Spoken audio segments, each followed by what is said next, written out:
and technology and equipment that fundamentally alter the structure of production, just as in the example of the dairy industry.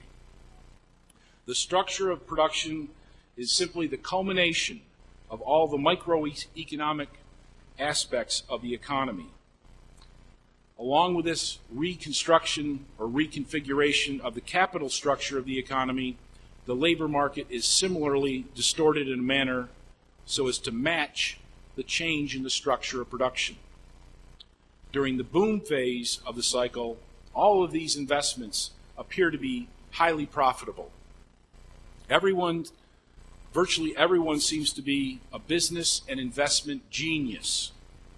Measured wealth is increasing, and people are borrowing and spending more. They adopt a luxury lifestyle or the excessive and lavish spending on goods and services that is not in sync with typical patterns. All of this continues until the bust phase, when investments are revealed to be malinvestments and wealth plummets. Mainstream economists have come to incorrectly view the boom phase as the normal process of economic growth. In the United States and much of the world, the 1920s was a boom, but mainstream economists called it a new era of prosperity. Similarly, the 1960s, the 1980s, and the 1990s were long booms that mainstream economists and politicians, by the way, considered new eras of perpetual prosperity. They claimed credit for killing off the business cycle. They had modern economic policies and modern technologies. The longer the boom lasted, the more jubilant these mainstream economists became, the cockier they got, the more credit they took for themselves. And in each case, things ended very badly. Austrian economists view the bust phase of the cycle as the solution. It is during this phase when malinvestments are revealed. The revelation sheds light on the cluster of entrepreneurial error that took place during the boom. This revelation also leads to a revaluation of malinvestments. Stock prices, particularly those involved in the boom, decline to reflect the lower value. Real estate prices, particularly those associated with the boom, also decline. And another important component of the correction process is the bankruptcy of businesses and the foreclosure on real estate. These functions take capital assets away from entrepreneurs who are their current owners and place them into the hands of creditor entrepreneurs that become their new owners. This shifting of resources speeds up the process of setting new prices to reflect the new reality and the restructuring of the economy. In panic conditions, these prices may initially appear to be too low, but even under these circumstances, it will attract what are called vulture investors, who are always ready to feast on a free meal of a dead business. One successful vulture investor, however, will soon attract many more investors, and the market eventually establishes an equilibrium that better reflects the new bust reality. Of course, we do feel sorry for those who lose their businesses, but our job here is to explain how the economy recovers and gets people and capital back to work. The process of rebirth. This process also requires labor, particularly those associated with malinvestments, to become unemployed. Wage rates must fall, and wage rates do fall in general. Reemployment occurs when labor is willing to accept the wage that makes the worker's value to the company profitable for employers to hire more workers. Simply put, if workers are willing to accept lower wages and benefits, then they will have a higher probability of keeping their job or of finding a new job. Now, it's important to realize that if you have falling prices for capital and you have falling prices for labor, this is the process which actually helps stabilize the economy. Finally, another adjustment occurs as people consume less and save more. Luxury is replaced by frugality. The value or the purchasing power of money increases. People are more cautious and they build their savings, both as a measure to address economic emergency and to take advantage of future increases in the purchasing power of money. Now, the increase in savings helps restore the lost savings that resulted from the boom. Remember that during the boom, there's an increase in investment and an increase in consumption. And of course, the increase in consumption comes about because people are responding to the perception of greater wealth, which ultimately turns out to be spurious or false.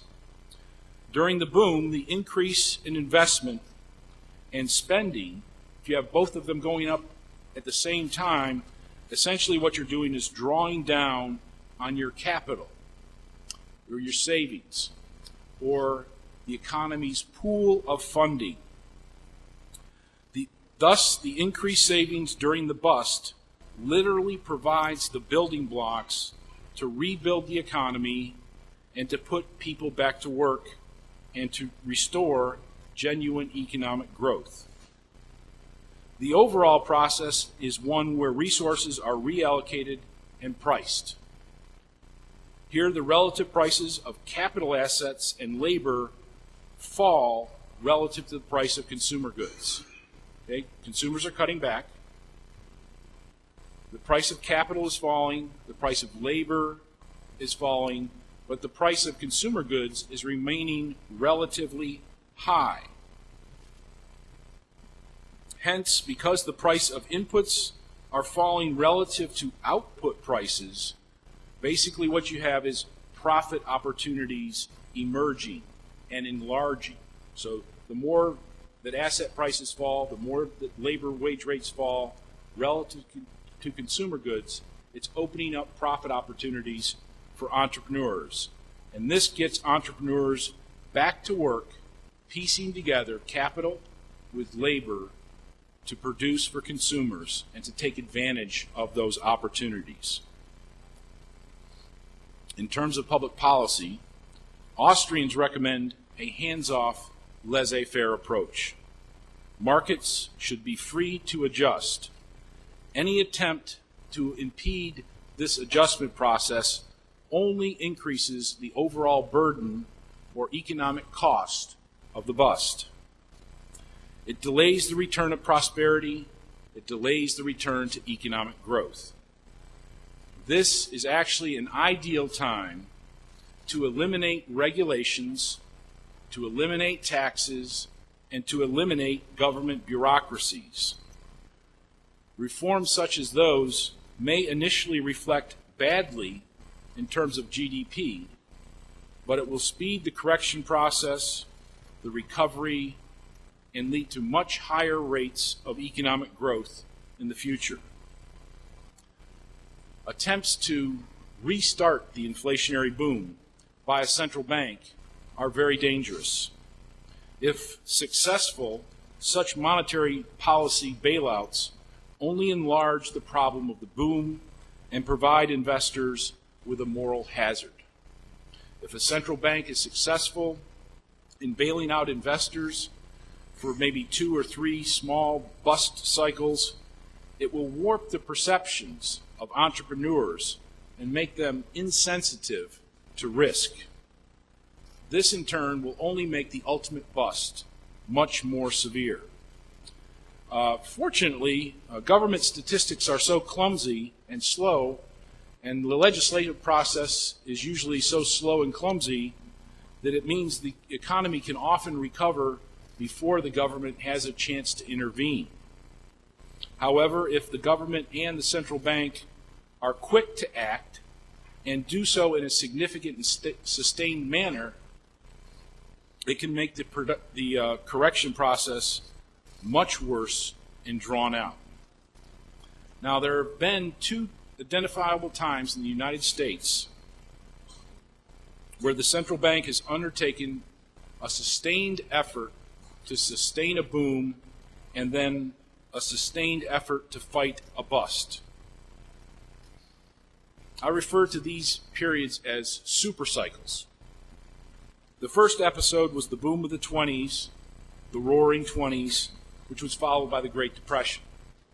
The second was the boom of the 60s, followed by the great stagflation of the 1970s.